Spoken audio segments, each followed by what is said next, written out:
There are various reasons millions of Americans left their jobs during the pandemic, but now many have one thing in common, a massive gap in their resumes. But a recent article in Protocol found that time away from work may not be the red flag that it once was for employers. Amber Burton is the author of that piece, and she joins us now to talk a little bit more about the recent shift. Amber, thank you so much for joining us. Explain why the pandemic resume gap, which is a thing now, is no longer a red flag for employers. Yeah, it's just another one of those workplace terms that have been kind of coined during the pandemic. They're way more common now. A career gap used to be more of a red flag on a resume, and now we're all kind of more comfortable with what it is. So a lot of parents, as we know, had to take a step back during the pandemic. They were parenting, they were caretaking, and some people just took a step back to regroup. And so there's this newfound understanding, because we all experienced this health crisis, that, hey, people had to do what they had to do. And recruiters really have more of a curiosity rather than a skepticism when it comes to thinking about a career gap. So they're open to, talking to candidates. And in fact, LinkedIn did a study last year, and they found that 79% of hiring managers now say that they would hire someone who had that career gap.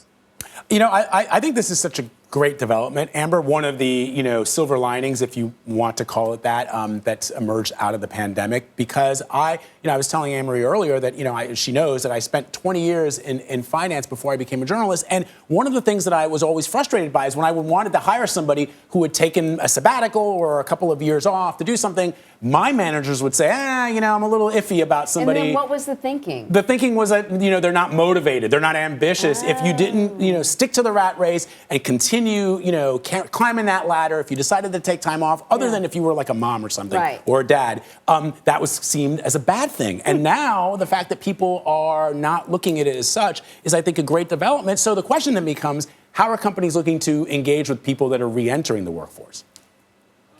Yeah, that stigma, like you said, is really falling away at this point. They're really looking to bring people back on and arm them with the skills that they need to come back and be successful. And so that's looking like reentry programs.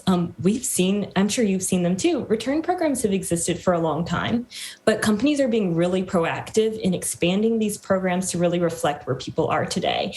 And so you're seeing programs focused on moms and parents, but also just focused on people in general who are coming back to work after doing a different career, pursuing a passion. And so I spoke with people over at Meta. Meta has a return program for people who are specifically in the legal profession. And they're bringing people back in for a 12-month program. They're partnering with the Mom Project, which is really focused on bringing women specifically back. But what's different about their program that I've seen in a lot of others is they're bringing people with a cohort, so you have that support. And they're also giving sponsors. And so we know that sponsors are the people who kind of help promote you in your career, who advocate for you when you're not in the room. And so they're arming people with new tools. They're treating them like the professionals that they are and the adults that they really are, instead of assuming that there's going to be some huge learning gap. So this all sounds great. And we know that the pandemic has altered the employee relationship, the landscape. But the big question is whether or not it's permanent. Yeah, I know when it's hard to find an employee, then you're throwing out all these perks, right? But, this ain't going to last forever. The Great Resignation may come to an end. But will all these changes come to an end? Yeah, that's a great question. I mean, as a journalist, I'm skeptical always, but the thing is, it is permanent. We can't put this back in a box. We've seen a lot of that with workplace trends. As you can see, I'm working from home in North Carolina.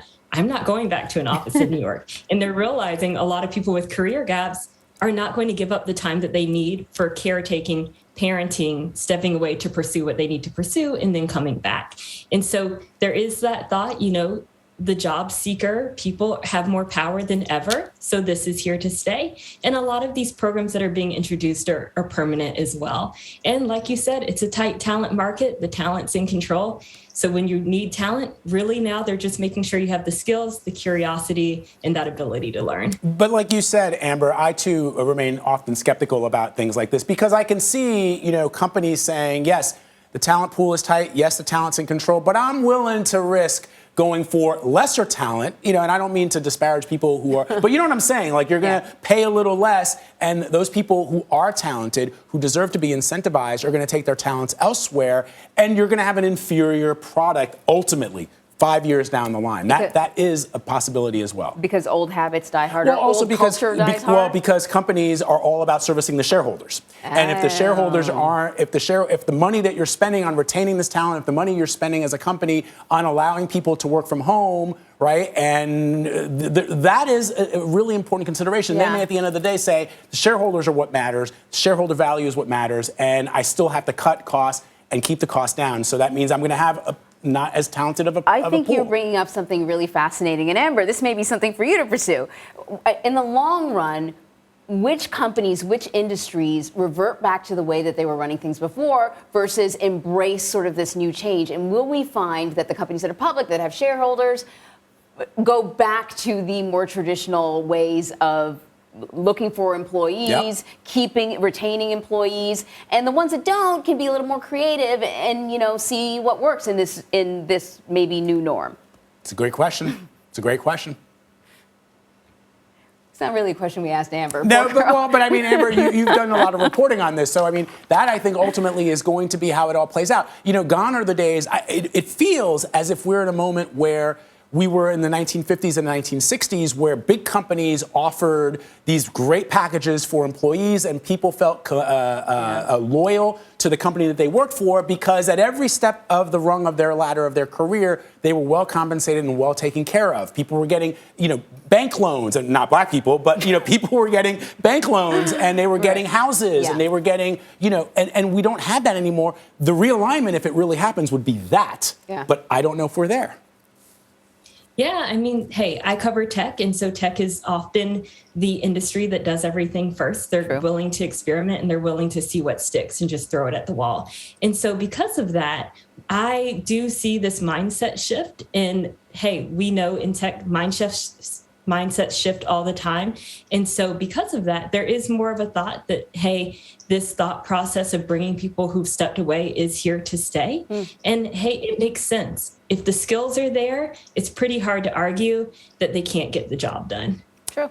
Very excellent point. Amber Burton, really great reporting, Amber. Thanks for joining us. Thank you.